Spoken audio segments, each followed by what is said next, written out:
नमस्कार दोस्तों। बहुत समय पहले की बात है। एक छोटे से गांव में एक गरीब ब्राह्मण परिवार रहता था। उस परिवार में एक बुजुर्ग दंपति और उनकी एकमात्र बेटी थी। वे बहुत ही साधारण जीवन जी रहे थे, परंतु उनके मन में कभी भी किसी के प्रति द्वेष नहीं था। वे हमेशा धर्म और सत्य के मार्ग पर चलने वाले थे। उस गांव के पास ही एक घना जंगल था, जहां सभी प्रकार के जंगली जानवर रहते थे। उस जंगल में एक पवित्र और देवतुल्य गाय भी रहती थी।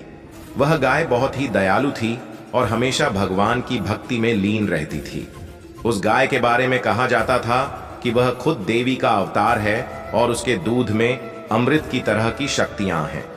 गांव के लोग उसकी पूजा करते थे और उससे आशीर्वाद प्राप्त करते थे। एक दिन उस गाय ने देखा कि एक स्त्री बहुत ही दुखी अवस्था में है और उसकी आंखों से आंसू बह रहे हैं।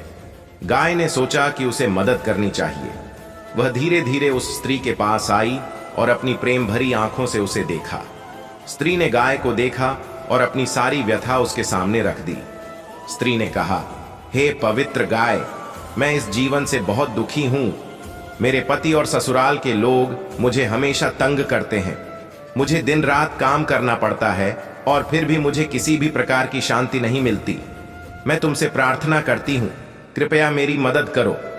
गाय ने उसकी बात ध्यान से सुनी और उसे सांत्वना दी। गाय ने कहा, हे देवी, मैं तुम्हारी पीड़ा को समझती हूं। तुम्हारी यह स्थिति समाज की उन बुरी प्रथाओं का परिणाम है जो स्त्रियों को कमजोर और असहाय समझती हैं। लेकिन मैं तुम्हें एक सलाह दूंगी, साहस और धैर्य बनाए रखो। भगवान के दरबार में न्याय जरूर होता है। स्त्री ने गाय की बातों से थोड़ी शांति महसूस की और अपने घर वापस चली गई। लेकिन उस घटना के बाद भी स्त्रियों की स्थिति में कोई विशेष सुधार नहीं हुआ। गांव की स्त्रियां अब भी कठिनाइयों का सामना कर रही थीं और समाज की बुरी प्रथाओं से जूझ रही थीं। गाय यह सब देखकर बहुत दुखी हो गई।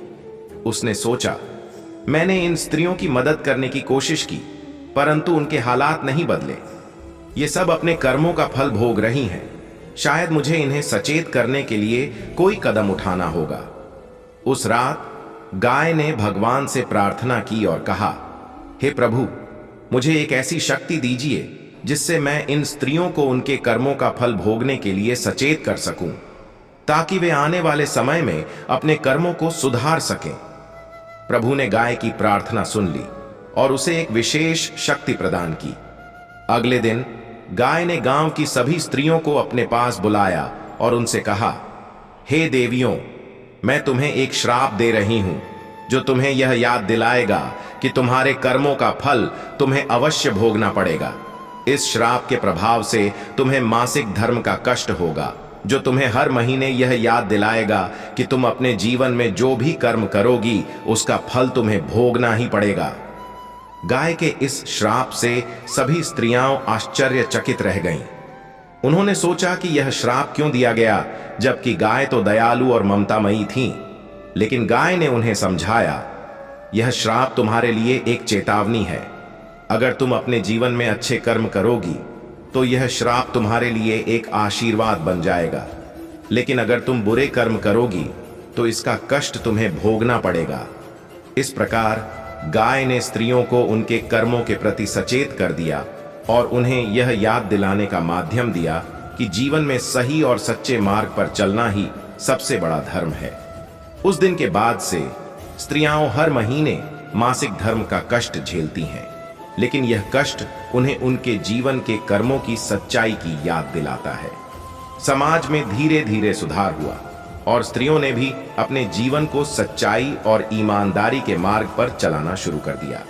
गाय का वह श्राप उनके लिए एक आशीर्वाद बन गया, जिसने उन्हें अपने जीवन को बेहतर बनाने की प्रेरणा दी। शिक्षा। यह कहानी हमें यह सिखाती है कि जीवन में कर्मों का बहुत बड़ा महत्व है।